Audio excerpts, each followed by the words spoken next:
Hi, this is Ferris J, the Thought Gardener, and today I'm looking at our impossible dreams.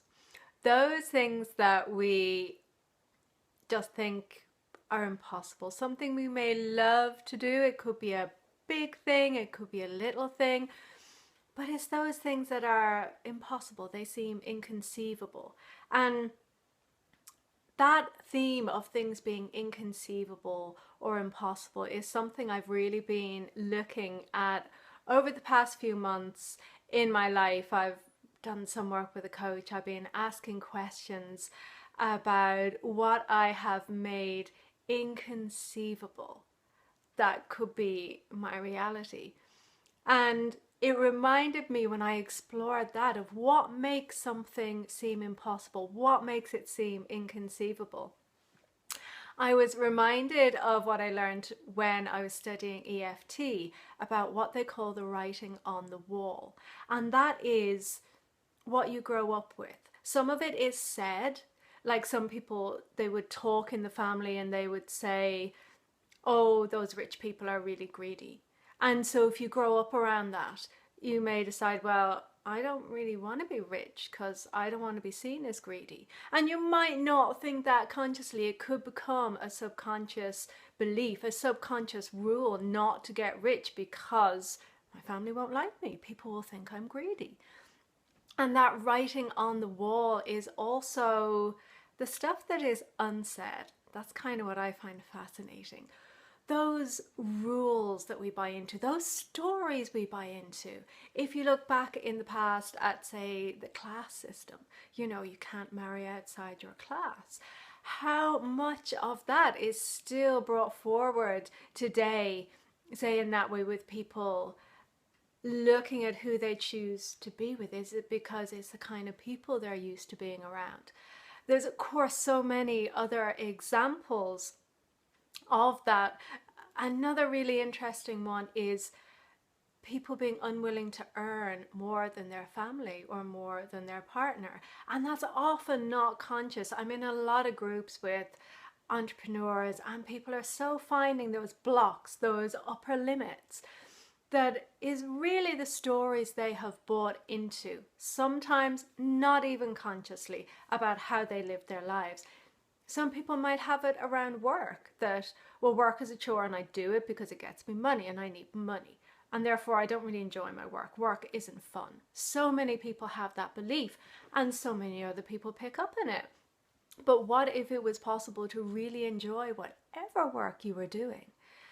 And so it's my invitation, as it is to myself, to you, to look at what have you made inconceivable? What have you made impossible?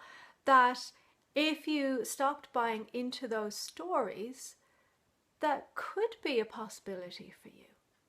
And it is really about not buying those stories.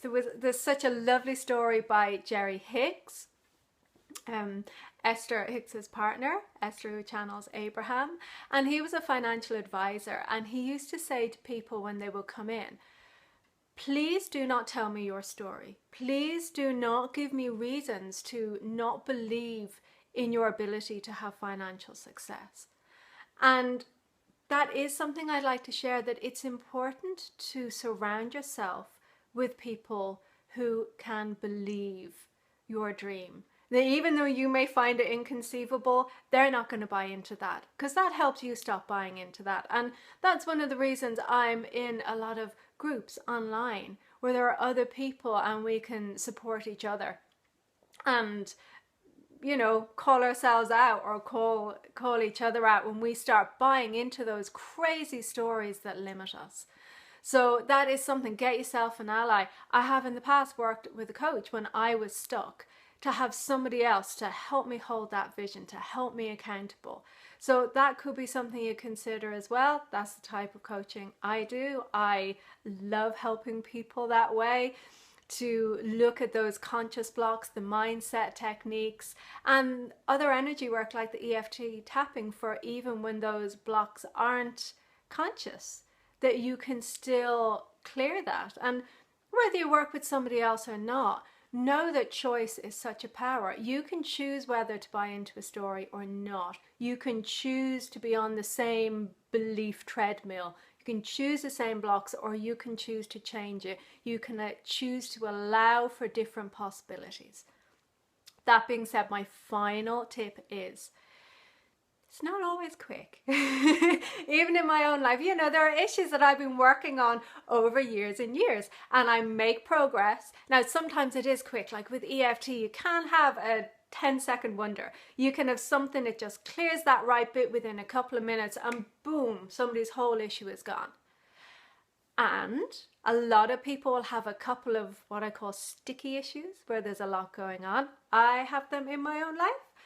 And they sometimes require a more consistent approach. It's like peeling an onion. There are different layers of stories we've bought into, stuff we have stuck in our bodies and our energy systems that hold those old stories in place.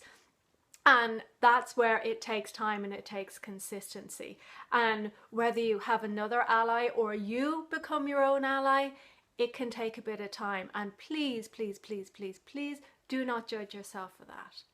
But even if it takes time, doesn't mean that it's not possible. And that's, again, the main scope of my message today. You don't have to buy into the stories. You don't have to keep running the old blocks or patterns.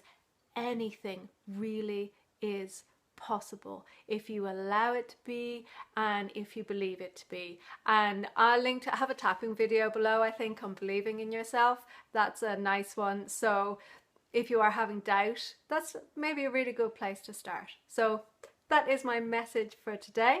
I've been Ferris J, the Thought Gardener. Thank you ever so much for watching. Bye for now.